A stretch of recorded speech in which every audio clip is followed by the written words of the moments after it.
राधे राधे भक्तों, ओम नमो भगवते वासुदेवाय। श्री सत्यनारायण भगवान की जय। प्रिय श्रोताओं, आज सुनिए श्री सत्यनारायण भगवान की संपूर्ण कथा। पौराणिक कथा के अनुसार एक समय नैमी शरणव्य तीर्थ में सौनक आदि 88,000 ऋषियों ने श्री सूत जी से कहा, हे प्रभु, इस कलयुग में वेद विधा रहित मनुष्यों को प्रभु भक्ति किस प्रकार मिलेगी और उनका उद्धार कैसे होगा।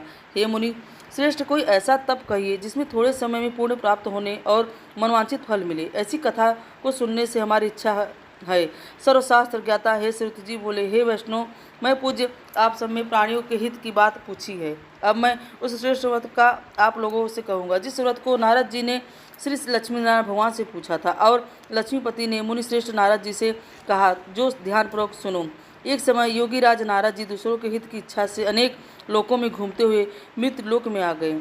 यहाँ अनेक योनियों में जन्मे हुए प्राय सभी मनुष्यों को अपने कर्मों के अनुसार अनेकों दुखों से पीड़ित देखकर सोचा कि किस यत्न के करने से निश्चय ही प्राणियों के दुख का नाश हो सकता है। ऐसा मन में सोचकर देवर्षि मुनि श्री विष्णु लोक को गए। वहाँ श्वेत वर्ण और 4 भुजाओं वाले देवों के इष्ट नारायण को देखकर, जिनके हाथों में शंख चक्र गदा और पद्मा तथा वरमाला पहने हुए थे, स्तुति करने लगे, हे भगवान, आप अत्यंत शक्ति से संपन्न हैं। मन तथा वाणी भी आपको नहीं पा सकते। आपका आदि मध्य अंत भी नहीं है। आप निर्गुण स्वरूप सृष्टि के आदिभूत और भक्तों के सभी दुखों को नष्ट करने वाले हो।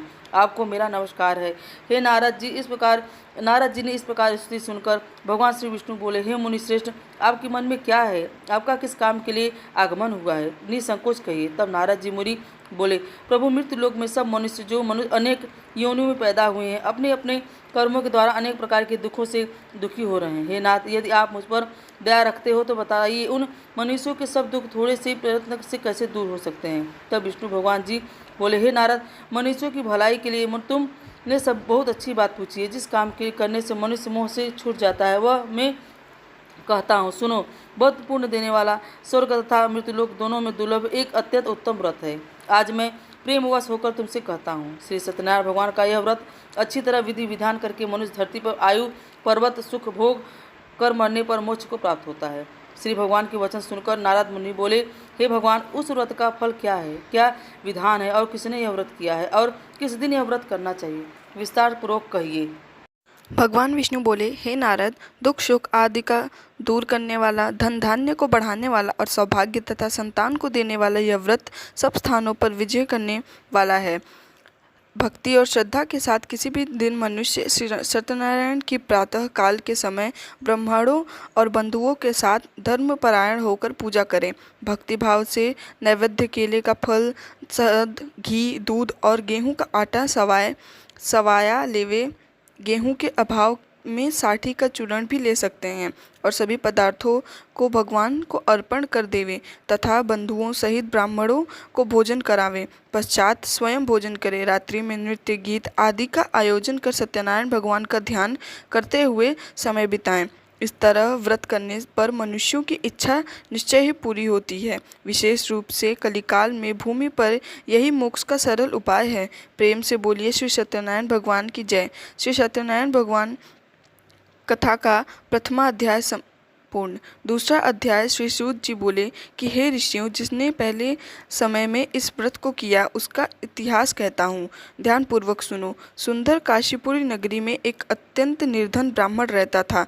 वह भूखा और प्यास से बेचैन हुआ नृत्य धरती पर घूमता रहता था। ब्राह्मणों से प्रेम करने वाले भगवान ने ब्राह्मण को दुखी देखकर बूढ़े ब्राह्मण के रूप धारण करके उसके पास जाकर आदर पूर्वक पूछा कि हे ब्रुप, तुम नित्य दुखी होकर पृथ्वी पर क्यों घूमते रहते हो?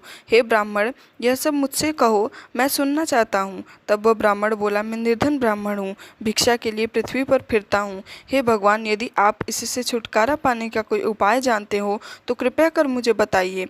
वृद्धा ब्राह्मण बोले कि हे वृप, सत्यनारायण भगवान मनोवांछित फल देने वाले हैं, इसलिए तुम उनका पूजन करो, जिसके कारण से मनुष्य सब दुखों से मुक्त हो जाता है। तब ब्राह्मण को व्रत का सारा विधान बतलाकर बूढ़े ब्राह्मण का रूप धारण करने वाले श्री सत्यनारायण भगवान वहीं अंतर्ध्यान हो गए। जिस व्रत को व्रत ब्राह्मण ने बतलाया है, मैं उसे अवश्य करूँगा। यह निश्चय करने पर उसे रात भर नींद नहीं आई। सवेरे उठकर सत्यनारायण भगवान के व्रत का निश्चय कर वह भिक्षा के लिए चला। उस दिन उसको भिक्षा में बहुत सारा धन मिला, जिससे बंधु बांधवों के साथ उसने सत्यनारायण भगवान का व्रत किया। इसके कारण से वह ब्राह्मण सब दुखों से छूटकर अनेक प्रकार की संपत्तियों में युक्त हो गया। उस समय से वह ब्राह्मण हर मास व्रत करने लगा। इस तरह सत्यनारायण भगवान के व्रत को जो भी करेगा वह मनुष्य सब दुखों से छूट जाएगा। इस तरह नारद जी से सत्यनारायण भगवान का कहा हुआ यह व्रत मैंने तुमसे कहा, हे वृपो, अब मैं और क्या कहूँ।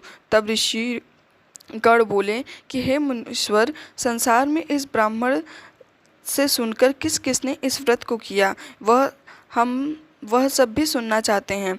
इसके लिए हमारे मन में अत्यंत जिज्ञासा हो रही है। सूत जी बोले कि हे मुनियों, जिसने इस व्रत को किया वह सब भी सुनो। एक समय एक ब्राह्मण धन और ऐश्वर्य में के अनुसार बंधु बांधवों के साथ व्रत करने को तैयार हुआ।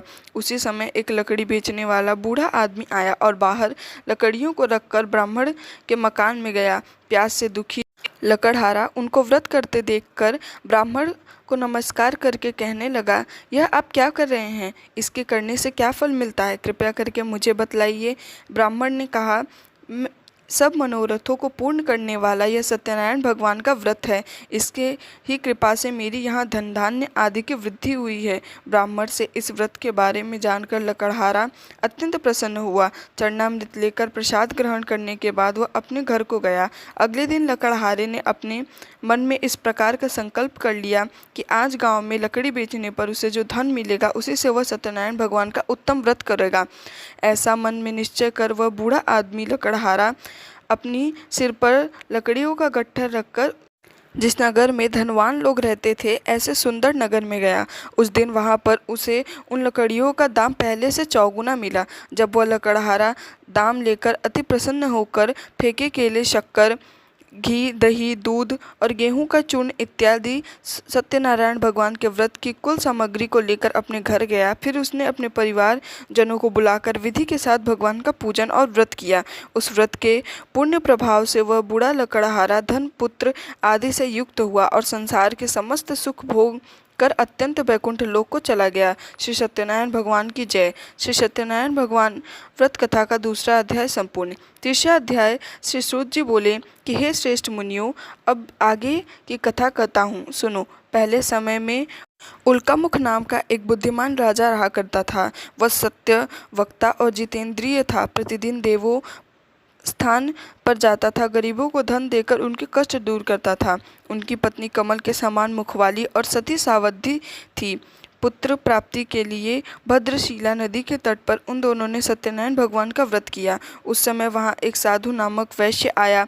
उसके पास व्यापार के लिए बहुत सारा धन था। वह नावों को किनारे पर ठहराकर राजा के पास आ गया और राजा को व्रत करते देख विनय से पूछा कि हे राजन, भक्त युक्त चित्त से आप यह क्या कर रहे हैं? मेरी सुनने की इच्छा है, सो आप मुझे बताइए। जब राजा बोले, हे वैश्य, अपने बांधवों के साथ पुत्र आदि की प्राप्ति के लिए यह महान शक्तिवान सत्यनारायण भगवान का व्रत और पूजन मैं कर रहा हूँ। राजा के वचन सुनकर साधु आदर से बोला, हे राजन, मुझसे भी इसका सब विधान कहो। मैं भी आपके कहे अनुसार इस व्रत को अवश्य करूँगा। मेरी भी कोई संतान नहीं है और मुझे विश्वास है कि इस व्रत के करने से निश्चय ही मुझे संतान प्राप्ति होगी। तब राजा से सब विधान सुनकर व्यापार से निवृत्त होकर वह आनंद के साथ अपने घर को गया। साधु ने अपनी स्त्री को संतान देने वाले इस व्रत को सुनाया और प्रण किया कि जब मेरे यहाँ संतान होगी तब मैं इस व्रत को करूँगा।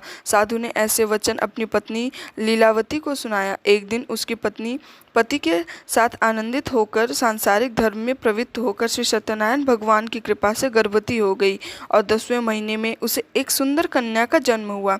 वह कन्या दिनों दिन इस तरह बढ़ने लगी जैसे शुक्ल पक्ष की चंद्रमा बढ़ता है।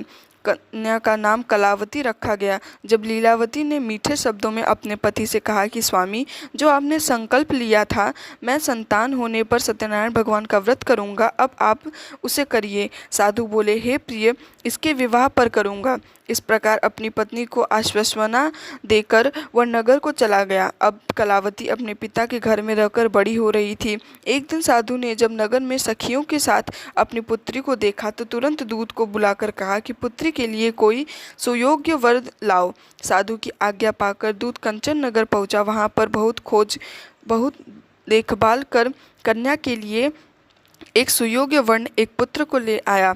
उस सुयोग्य युवक ने को देखकर साधु अपने बंधु बांधवों सहित प्रसन्नचित होकर अपनी पुत्री का विवाह उसके साथ कर दिया। किंतु दुर्भाग्य से विवाह के समय भी वह व्रत को करना भूल गया। तब श्री सत्यनारायण भगवान क्रोधित हो गए और साधु को शाप दे दिया कि तुम्हें दारुण दुख प्राप्त होगा। अपने कार्य में कुशल साधु वैश्य अपने जामाता सहित समुद्र के समीप स्थित रत्नपुरी नगर में गया। वहां दोनों ससुर जमाई चंद्रकेतु राजा के उस नगर में व्यापार करने लगे। एक दिन भगवान सत्यनारायण की माया से प्रेरित होकर कोई चोर राजा के धन को चुराकर भाग रहा था, किंतु राजा के दूतों को आता देखकर वह चोर घबराकर भागते हुए धन को वहीं चुपचाप छोड़कर चला गया जहां वे ससुर और जमाई ठहरे हुए थे। जब दूतों ने उन साधु वैश्य के पास राजा के धन को रखा देखा तो उन्होंने समझा कि यही दोनों चोर हैं और वह उन दोनों को बांधकर राजा के पास ले गए। राजा ने उन्हें कठोर कारावास में डलवा दिया और उनका सब धन भी छीन लिया गया। सत्यनारायण भगवान के श्राप के कारण साधु वैश्य की पत्नी और पुत्री भी इधर घर पे बहुत दुखी रहने लगी। उनके घर पे जो भी धन रखा था चोर चुरा कर ले गए। शारीरिक और मानसिक पीड़ा तथा भूख प्यास से अति दुखी होकर अन्न की चिंता में कलावती एक दिन ब्राह्मण के घर गई।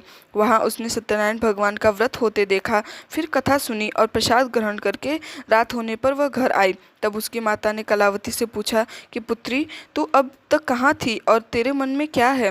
कलावती कहने लगी कि माते, मैंने एक ब्राह्मण के घर पर श्री सत्यनारायण भगवान का व्रत होते देखा है।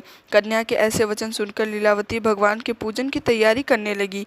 लीलावती ने परिवार और बंधु बांधवों के सहित श्री सत्यनारायण भगवान का पूजन किया और वर मांगा कि मेरे पति और दामाद शीघ्र ही घर आ जाएं। साथ ही प्रार्थना की कि हम सबका अपराध क्षमा कर दें। सत्यनारायण भगवान इस व्रत से संतुष्ट हो गए और राजा चंद्रकेतु के स्वप्न में जाकर बोले कि हे राजन, तुमने जिन दोनों वैश्यों को बंदी बनाकर रखा है वे निर्दोष हैं। उन्हें प्रातः ही छोड़ दो और उनका सब धन जो तुमने ले लिया है उसे वापस लौटा दो, नहीं तो मैं तेरा धन नष्ट कर दूंगा, राज्य पुत्र आदि सब कुछ नष्ट कर दूंगा। राजा से ऐसे वचन कहकर भगवान अंतर्ध्यान हो गए। प्रातःकाल राजा चंद्रकेतु ने सभा में अपना स्वप्न सुनाया। फिर दोनों मणिक पुत्रों को कैद से मुक्त कर सभा में बुलाया गया। दोनों ने के आते ही राजा ने नमस्कार किया। राजा मीठे वचनों से बोले, हे महानुभाव, तुमने दवश ऐसा कठिन दुख प्राप्त हुआ है, अब तुम्हें कोई भय नहीं। ऐसा कहकर राजा ने उनको नए नए वस्त्र आभूषण पहनाए और उनका जितना धन लिया था उनको दुगुना कर उनको आदर सहित वहां से विदा कर दिया। तब वे दोनों वैश्य अपने घर को चले गए। श्री सत्यनारायण भगवान की जय। श्री सत्यनारायण भगवान व्रत कथा का तीसरा अध्याय संपूर्ण। चौथा अध्याय श्री सूत जी बोले कि साधु बनिया मंगलाचरण कर ब्राह्मणों को धन देकर अपने नगर के लिए चल पड़ा। साधु के कुछ दूर जाने पर इधर भगवान सत्यनारायण की उसकी सत्यता की परीक्षा लेने के विषय में जिज्ञासा हुई। तब वे एक दंडी का वेश बनाकर उस बनिए के सामने गए और पूछा, साधु, तुम्हारी नाव में क्या भरा है? तब धन के मद में चूर दोनों महाजनों ने अवहेलना पूर्वक हंसते हुए कहा, दंडी सन्यासी, क्या पूछ रहे हो? क्या कुछ मुद्रा लेने की इच्छा है? हमारी नाव में तो लता और पत्ते आदि भरे हैं। ऐसी उनकी निष्ठुर वाणी सुनकर दंडी वेशधारी भगवान बोले, तुम्हारी बात सच हो जाए। ऐसा कहकर दंडी स्वामी को रूप धारण किए हुए भगवान कुछ दूर जाकर समुद्र के समीप बैठ गए। इधर दंडी के चले जाने पर नृत्य क्रिया करने के बाद उतराई हुई यानी जल में ऊपर की ओर उठी हुई नौका को देखकर साधु अत्यंत आश्चर्य में पड़ गया और नाव में लता और पत्ते आदि देखकर मूर्छित होकर गिर पड़ा। होश आने पर वर्णिक पुत्र चिंतित हो गया। तब उसके दामाद ने इस प्रकार कहा कि पिताजी, आप शोक क्यों करते हैं? दंडी ने श्राप दे दिया है। इस स्थिति में वे ही चाहो ये तो सब कुछ ठीक कर सकते हैं, इसमें संशय नहीं। अतः उनकी ही शरण में हमको चलना चाहिए। वही अपने मन की इच्छा पूर्ण करेंगे। दामाद की बात सुनकर वह साधु बनिया उनके पास गया और वहां दंडी को देखकर उसने भक्तिपूर्वक उनको प्रणाम किया तथा आदरपूर्वक कहने लगा कि आपके सम्मुख मैंने जो कुछ कहा यह असत्य भाषण रूप अपराध किया है। आप कृपया मेरे उस अपराध को क्षमा कर दीजिए। ऐसा कहकर बार बार प्रणाम करके वह महान शोक में व्याकुल हो गया। दंडी ने उस बनिए को रोते हुए देखकर कहा कि हे मूर्ख, रो मत, मेरी बात सुन। मेरी पूजा से उदासीन होने के कारण तथा मेरी आज्ञा से ही तुम्हें बार बार दुख प्राप्त किया है। भगवान की ऐसी वाणी सुनकर वह उनकी स्तुति करने लगा। साधु ने कहा, हे प्रभु, यह आश्चर्य की बात है कि आपकी माया से मोहित होने के कारण ब्रह्मादि देवता भी आपके गुणों और रूपों को यथावत रूप से नहीं जान पाते। फिर मैं मूर्ख आपकी माया से मोहित होने के कारण भला कैसे जान सकता हूँ। प्रभु, आप मुझ पर कृपा करिए और मुझ पर प्रसन्न होइए। मैं अपनी धन संपत्ति के अनुसार आपकी पूजा करूँगा। मैं आपकी शरण में हूँ। मेरा जो नौका में स्थित पूरा धन था उसकी और मेरी रक्षा करिए। उस बनिए की भक्ति युक्त वाणी सुनकर भगवान जनार्दन संतुष्ट हो गए। भगवान जनार्दन उसकी अभिष्ट वर प्रदान कर वहीं अंतर्ध्यान हो गए। इसके बाद वह साधु अपनी नौका में चढ़ा और उसे धन धान्य से भरी हुई देखकर भगवान सत्यदेव की कृपा से हमारा मनोरथ सफल हो गया। ऐसा कहकर स्वजनों के साथ उसने भगवान की विधिवत पूजा की। भगवान श्री सत्यनारायण की कृपा से वह आनंद से परिपूर्ण हो गया। नाव को प्रत्यन्न पूर्वक संभालकर उसे अपने देश के लिए प्रस्थान किया। साधु बनिए ने अपने दामाद से कहा, वह देखो, मेरी रत्नपुरी नगरी दिखाई दे रही है। इसके बाद उसने अपने धन के रक्षक के दूत को अपने आने का समाचार देने के लिए अपनी नगरी में भेजा। उसके बाद उस दूत ने नगर में जाकर साधु की पत्नी को हाथ जोड़कर प्रणाम किया और उसके लिए अभिष्ट बात की। सेठ जी अपने दामाद और बंधु वर्ग के साथ बहुत सारे धन धान्य से संपन्न होकर नगर के निकट पधार गए हैं।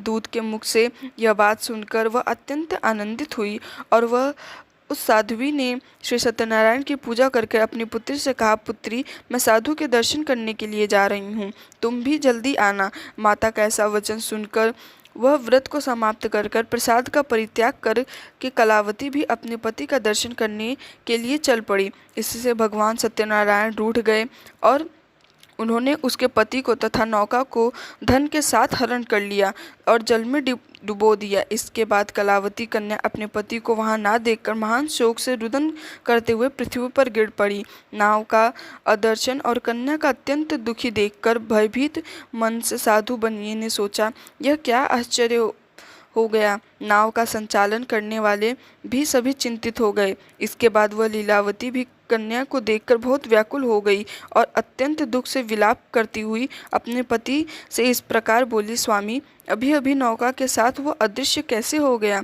न जाने किस देवता की अपेक्षा से वह नौका हरण कर ली गई, या फिर सत्यनारायण भगवान का महात्म्य भला कौन जान सकता है। ऐसा कहकर वह अपने परिवारजनों के साथ विलाप करने लगी और कलावती कन्या को गोद में लेकर रोने लगी। कलावती भी अपने पति के नष्ट हो जाने पर दुखी हो गई और पति का पादुक लेकर उनका अनुगमन करने के लिए उनसे मन में निश्चय किया। कन्या के इस प्रकार के आचरण को देखकर पत्नी सहित वह धर्म के साधु बनिया अत्यंत शोक व्याकुल हो गए और सोचने लगे कि यह तो भगवान सत्यनारायण ने यह हरण किया है, या फिर हम सभी भगवान सत्यदेव की माया से मोहित हो गए हैं। अपने धन की शक्ति के अनुसार मैं भगवान श्री सत्यनारायण की पूजा करूंगा। तब सभी को बुलाकर इस प्रकार कहकर उसने अपने मन की इच्छा प्रकट की और बारंबार भगवान सत्यदेव को दंडवत प्रणाम किया। इससे तीनों के परिपालक भगवान सत्यदेव प्रसन्न हो गए। भक्तवत्सल भगवान ने कृपा पूर्वक आकाशवाणी की कि तुम्हारी कन्या प्रसाद छोड़कर अपने पति को देखने चली आई। निश्चय ही इस कारण उसका पति अदृश्य हो गया है। यदि घर जाकर यह प्रसाद ग्रहण करके वापस आए तो साधु बनिया तुम्हारी पुत्री पति को प्राप्त करेगी, इसमें संशय नहीं। कलावती ने भी यह दृश्य आकाशवाणी सुनी तो वह शीघ्र ही अपने घर गई और उसने प्रसाद ग्रहण किया। वापस आकर उसने अपने परिजनों से और अपने पति को भी देखा। तब कलावती कन्या ने अपने पिता से कहा कि पिताजी अब तो घर चलिए, देरी क्यों कर रहे हैं। कन्या की ऐसी वाणी सुनकर पुत्र संतुष्ट होकर वह विधि विधान से भगवान सत्यनारायण का पूजन करके धन तथा बंधु बांधवों के साथ अपने घर को गया। इसके बाद पूर्णिमा और संक्रांति पर्वों पर भगवान सत्यनारायण का पूजन करते हुए इस लोक में सुख भोग कर अत्यंत वह सत्यपुर बैकुंठ लोक को चला गया। प्रेम से बोलिए श्री सत्यनारायण भगवान की जय। श्री सत्यनारायण भगवान व्रत कथा का चौथा अध्याय संपूर्ण। पांचवा अध्याय। श्री सूत जी बोले, श्रेष्ठ मुनियों, अब इसके बाद मैं दूसरी कथा कहूँगा, आप लोग ध्यानपूर्वक सुनिए। अपनी प्रजा का पालन करने में तत्पर तुग्ध्वज नामक एक राजा था। उसे सत्यदेव के प्रसाद का परित्याग करके दुख प्राप्त किया। एक बार वह वन में बहुत से पशुओं को मारकर वट वृक्ष के नीचे आया। वहां उसने देखा कि गोपगण बंधु बांधवों के साथ संतुष्ट होकर भक्ति पूर्वक भगवान सत्यदेव की पूजा कर रहे हैं। राजा यह देखकर भी अहंकारवश ना तो वहां गया और ना भगवान सत्यनारायण को प्रणाम किया। पूजन के बाद सभी गोपकगण भगवान का प्रसाद राजा के समीप रखकर वहां से लौट आए और इच्छा अनुसार उन सभी ने भगवान का प्रसाद ग्रहण किया। इधर राजा को प्रसाद का परित्याग करने से बहुत बड़ा दुख हुआ। उसका संपूर्ण धन्य धान्य और सभी 100 पुत्र नष्ट हो गए। राजा ने मन में यह निश्चय किया कि अवश्य ही भगवान सत्यनारायण ने हमारा नाश कर दिया है, इसलिए मुझे वहां जाना चाहिए जहां श्री सत्यनारायण भगवान का पूजन हो रहा था। ऐसा मन में निश्चय करके वह राजा गोपगणों के समीप गया और उसने गोपों गणों के साथ भक्ति श्रद्धा से युक्त होकर विधि पूर्वक भगवान सत्यनारायण भगवान की पूजा की। भगवान सत्यदेव ने कृपा से वह पुनः धन और पुत्रों से संपन्न हो गया तथा इस लोक में सभी सुखों का उपभोग और कर अत्यंत से सत्यपुर वैकुंठ लोक को प्राप्त हुआ। श्री सूत जी कहते हैं कि जो व्यक्ति इस परम दुर्लभ श्री सत्यनारायण के व्रत को करता है और पुण्यमय तथा फल प्रदायिनी भगवान की कथा को भक्ति युक्त होकर सुनता है, उसे भगवान सत्यनारायण की कृपा से धन धान्य आदि की प्राप्ति होती है। दरिद्र धनवान हो जाता है, बंधन में पड़ा हुआ बंधन से मुक्त हो जाता है, डरा हुआ व्यक्ति भय मुक्त हो जाता है। यह सत्य बात है, इसमें संशय नहीं। इस लोक में वह सभी इच्छित फलों को भोग कर अंत में सत्यपूर्ण लोक को जाता है। हे ब्राह्मणों, इस प्रकार मैंने आप लोगों से भगवान सत्यनारायण के व्रत को कहा, जिसे करके मनुष्य सभी दुखों से मुक्त हो जाता है। कलयुग में तो भगवान सत्यदेव की पूजा विशेष फलदायक प्रदान करने वाली है। भगवान विष्णु को ही कुछ लोग काल, कुछ लोग सत्य, कोई ईश, कोई सत्यदेव तथा दूसरे लोग सत्यनारायण नाम से कहेंगे। अनेक रूप धारण करके भगवान सत्यनारायण सभी का मनोरथ सिद्ध करते हैं। कलयुग में सनातन भगवान विष्णु के सत्यप्रभ रूप धारण करके सभी का मनोरथ पूर्ण करने वाले होंगे। हे श्रेष्ठ मुनियों, जो व्यक्ति नित्य भगवान सत्यनारायण की इस व्रत को पढ़ता है, सुनता है, भगवान सत्यनारायण की कृपा से उसके सभी पाप नष्ट हो जाते हैं। हे मुनीश्वर, पूर्ण काल में जिन लोगों ने भगवान सत्यनारायण का व्रत किया था, उसके अगले जन्म का वृत्तांत कहता हूँ, आप लोग सुनिए। महान प्रजा संपन्न सतानंद नाम के ब्राह्मण सत्यनारायण व्रत करने के प्रभाव से दूसरे जन्म में सुदामा नामक ब्राह्मण हुए और उस जन्म में भगवान श्री कृष्ण का ध्यान करके उन्होंने मोक्ष प्राप्त किया। लकड़हारा भील गुड़ों का राजा हुआ और अगले जन्म में उसने भगवान श्री राम की सेवा करके मोक्ष प्राप्त किया। महाराज उल्का मुख दूसरे जन्म में राजा दशरथ हुए, जिन्होंने श्री रंगनाथ जी की पूजा करके अंत में बैकुंठ प्राप्त किया। इस प्रकार धार्मिक और सत्यव्रती साधु पिछले जन्म में सत्यव्रत के प्रभाव से अपने दूसरे जन्म में मोरध्वज नामक राजा हुआ। उसने आर्य से चीरकर अपने पुत्र की आदि देह भगवान विष्णु को अर्पित कर मोक्ष प्राप्त किया।